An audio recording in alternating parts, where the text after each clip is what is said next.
This channel does not promote any violent, harmful, or illegal activities. All content provided by this channel is meant for an educational purpose only. আরো একটা বড় খবরের দিকে নজর রাখতে হচ্ছে। কুলতলির নাবালিকা খুন ধর্ষণের মামলায় অভিযোগ সত্ত্বেও পক্সো আইনে ধারা যোগ করেনি পুলিশ, এমনটাই অভিযোগ। হাইকোর্টের গুতোয় পড়ে ধারা যোগ করা হয় পরে। এবার পক্সো মামলায় রীতিমতন গড়িমসির অভিযোগ স্কটল্যান্ড ইয়ার্ড, মাফ করবেন, কলকাতা পুলিশের বিরুদ্ধে। নাবালিকা যৌন নিগ্রহের মতন মারাত্মক অভিযোগ পেয়েও হেলাফেলা গল্ফ গ্রিন থানার পুলিশের। অভিযুক্ত দিব্যি বাড়িতে, তবুও ধরা। দেখুন বিস্তারিত।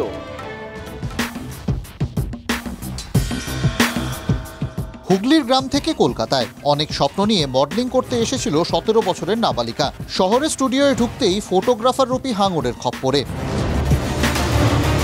পোর্টফোলিও শুটের নামে যৌন নিগ্রহ, নুড শুটের জন্য চাপ, টপলেস শুট করতে বাধ্য করা হয় বলে অভিযোগ। মারধর, হুমকি, অপহরণের ছকও হয়েছিল বলে অভিযোগ। আমাকে বলা হয় টপলেস, ফ্রন্ট ব্যাক কিছু না কিছু ড্রেস থাকবে, কিন্তু উনি আমাকে দিয়ে জোর জবরদস্তি কিছু শ্যুট করান। ইনফ্যাক্ট আমি যখন না করতে চাই, জামা যখন না খুলতে চাই, তখন উনি আমার গালে চড় মারেন, আমার চুলের মুঠি ধরেন, প্রচণ্ড খারাপ পরিমাণে শাসান, ভয় দেখান, এবং এই সবগুলো ফেসবুক, ইনস্টাগ্রাম আর বিভিন্ন জায়গায় এইভাবে ছেড়ে দেওয়ার আমাকে ভয় দেখান। পরে গিয়েও আমাকে বলে যে ক্রোমের কোনো ওয়েবসাইটে গিয়ে তুমি তোমার নিজের ফটো দেখতে পাবে। বিচার চেয়ে পুলিশের দ্বারস্থ হয় নাবালিকা, কিন্তু রক্ষকের চূড়ান্ত গা ছাড়া মনোভাব। 29 অক্টোবর গল্ফ গ্রিন থানায় অভিযোগ দায়ের নাবালিকার অভিযোগ পেলে সঙ্গে সঙ্গে এফআইআর দায়ের করার কথা। 3 দিন পর 2রা নভেম্বর পুলিশ এফআইআর করে। যৌন নিগ্রহের অভিযোগে পক্সো আইনের 12 নম্বর ধারায় মামলা হয়। ভয় দেখিয়ে তোলাবাজির অভিযোগে ভারতীয় ন্যায় সংহিতার 308-এর 6 ধারাতেও মামলা করে পুলিশ। উনি আমাকে বিভিন্নভাবে উল্টোপাল্টা কাজ করানোর চেষ্টা করেছেন। আমাকে একবার এটাও বলেছেন যে তুমি উল্লুতে কাজ করো। উল্লু যখন আমি বলেছি যে আমি জানি না, তো উনি আমাকে কিছু অ্যাডাল্ট ভিডিও দেখান। অথচ 25 দিন কেটে গেলেও অভিযুক্তকে গ্রেফতার করেনি পুলিশ। তদন্তকারী অফিসার অভিযুক্তকে থানায় তলব করে দায় সেরেছেন। অভিযুক্ত তলবে সাড়া না দিলেও গ্রেফতারির পথে হাঁটেনি পুলিশ। পক্সো মানে এটা নাবালিকা, মেয়েটির বয়স 18 বছর কম। এক্ষেত্রে আমাদের দেশের আইন খুবই স্পর্শকাতর। অতএব এখানে পুলিশের লোকদের উচিত ছিল যত তাড়াতাড়ি সম্ভব তদন্তটা শেষ করে, যদি প্রমাণ জোগাড় হয় তাহলে তাদের বিরুদ্ধে চার্জশিট দেওয়া, আর যদি দেখা যাচ্ছে না এরকম কোনো প্রমাণ নেই তাহলে কেসটা বন্ধ করে দেওয়া। এ দুটোই কোনোটাই করা হয়নি আপনারা বলছেন। এখনো অভিযোগকারিনীর কাছে হুমকি ফোন আসছে বলে অভিযোগ। প্রায় 25 দিন হয়ে গেল, আসামি এখনো পর্যন্ত অ্যারেস্ট হয়নি। তার কমপ্লেনের পরে মেয়েটিকে বিভিন্নভাবে ফোন করা হচ্ছে, থ্রেটনিং আকারেই, বা কমপ্লেনটা তুলে নেওয়ার জন্য বলা হচ্ছে। ফটোগ্রাফার অয়ন দাসের সরসোনার বাড়িতে পৌঁছে গিয়েছিলেন টিভি9 বাংলার প্রতিনিধি। অভিযুক্তের মায়ের দাবি, যার বিরুদ্ধে অভিযোগ করেছে তাকে পুলিশ এখনো পর্যন্ত গ্রেপ্তারি করতে পারেনি, তাকে পলাতক বলে দেখিয়েছে। অথচ আমরা দাঁড়িয়ে আছি তার বাড়িতে, তার মায়ের সঙ্গে আমরা কথা বলেছি। নেই বাড়িতে, বাবাই বাড়ি নেই, মানে আপনার ছেলে বাবা, তার নামই অয়ন দাস। হ্যাঁ, এখানেই ছিল খানিকক্ষণ আগে, আমি তো রান্না করেছিলাম। নিশ্চয়ই নির্দোষ, আমি 100% আমার ছেলে নির্দোষ। নাবালিকা যদি নাবালিকা হয় সে তো প্রমাণ হবে।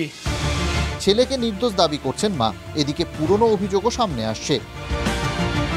অভিযুক্ত ফটোগ্রাফারের বিরুদ্ধে চলতি বছরের অক্টোবরেই যুগ্ম কমিশনারের কাছে অভিযোগ দায়ের করেছিলেন আরও এক মডেল। একজনের নামে জোড়া অভিযোগ, তবে ঠুঁটো পুলিশ।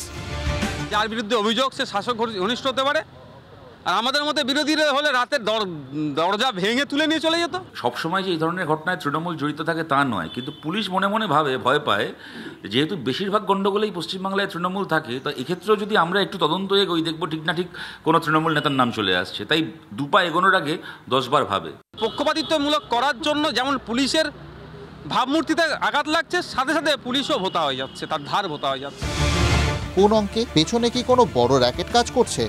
দীক্ষা ভুইয়ার রিপোর্ট, টিভি9 বাংলা।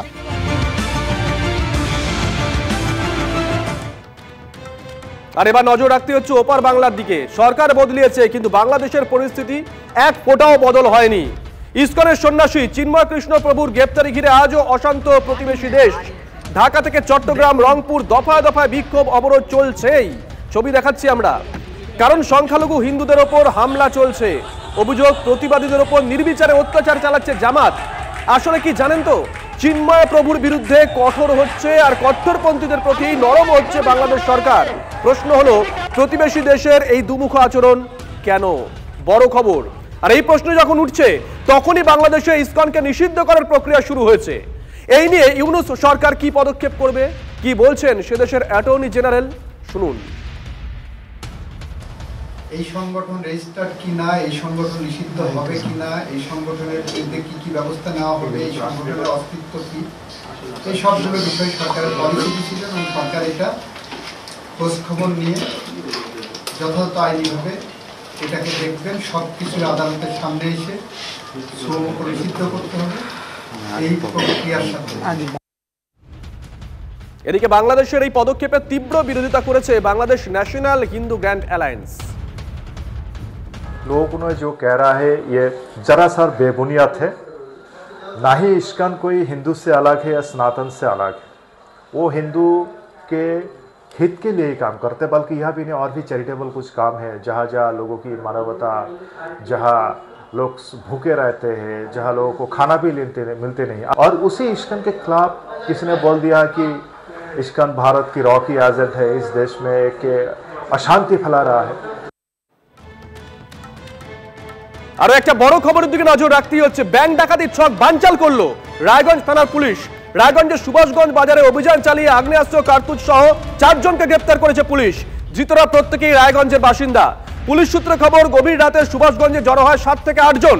স্থানীয় রাষ্ট্রায়ত্ত ব্যাংকে ডাকাতির উদ্দেশ্যেই তারা জড়ো হয়েছিল বলে প্রাথমিক অনুমান পুলিশের। এলাকায় অভিযান চালিয়ে 4 জনকে পাকড়াও করে পুলিশ, বাকিরা পালিয়ে যায়। এই মুহূর্তের বড় খবর, ব্যাংক ডাকাতির ছক বানচাল করলো রায়গঞ্জ থানার পুলিশ। রায়গঞ্জের সুভাষগঞ্জ বাজারে অভিযান চালিয়ে আগ্নেয়াস্ত্র, কার্তুজ সহ 4 জনকে গ্রেপ্তার করেছে পুলিশ। ধৃতরা প্রত্যেকেই রায়গঞ্জের বাসিন্দা। পুলিশ সূত্রে খবর, গভীর রাতে সুভাষগঞ্জে জড়ো হয় 7 থেকে 8 জন। স্থানীয় রাষ্ট্রায়ত্ত ব্যাংকে ডাকাতির উদ্দেশ্যেই তারা জড়ো হয়েছিল, এমনটাই প্রাথমিক অনুমান পুলিশের। এলাকায় অভিযান চালিয়ে 4 জনকে পাকড়াও করে পুলিশ, বাকিরা পালিয়ে যায়, খোঁজ চলছে তাদের। অন্যদিকে পুকুর দখল নিয়ে গাজলে গতকাল সংঘর্ষের জের আজ ক্লোজ করা হলো আইসি কে। বড় খবর, গাজল থানার আইসি চন্দ্রশেখর ঘোষালকে ক্লোজ করা হয়েছে। বড় খবর, তার জায়গায় দায়িত্ব এলেন দেবব্রত চক্রবর্তী।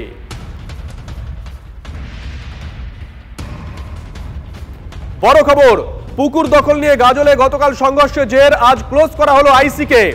গাজল থানার আইসি চন্দ্রশেখর ঘোষালকে ক্লোজ করা হয়েছে নিঃসন্দেহে। বড় খবর, তার জায়গায় দায়িত্ব এলেন দেবব্রত চক্রবর্তী। মুখ্যমন্ত্রী ঘোষণা, 24 ঘন্টার মধ্যেই নৈহাটির বড়মার মন্দিরে তৈরি হলো পুলিশ ফাঁড়ি। নবনির্মিত মন্দির ও মূর্তি প্রতিষ্ঠার পর প্রতিদিন দূর দূরান্ত থেকে বড়মার মন্দিরে আসেন বহু ভক্ত। পুণ্যার্থীদের ভিড় সামাল দিতে কাজ করে নৈহাটি থানার পুলিশ ও সিভিক ভলেন্টিয়াররা। কিন্তু দিন দিন মন্দিরে ভক্ত সমাগম বাড়তে থাকায় ভিড় নিয়ন্ত্রণে হিমশিম খেতে হয় প্রশাসনকে। গতকালই বড়মার মন্দিরে গিয়ে নতুন পুলিশ ফাঁড়ির ঘোষণা করেন মুখ্যমন্ত্রী মমতা বন্দ্যোপাধ্যায়। সেই মতো বুধবার বড়মার মন্দিরেই গড়ে উঠল পুলিশ আউটপোস্ট। পুলিশ ফাঁড়ির দায়িত্বে থাকবেন একজন সাব ইন্সপেক্টর, 3 জন এএসআই, 8 জন কনস্টেবল সহ সিভিক ভলেন্টিয়াররা। মন্দির চত্বরের পাশাপাশি ফেরিঘাট, অরবিন্দ রোড ও নৈহাটি স্টেশন সংলগ্ন এলাকা নিরাপত্তা দেখবে এই নতুন পুলিশ ফাঁড়ি।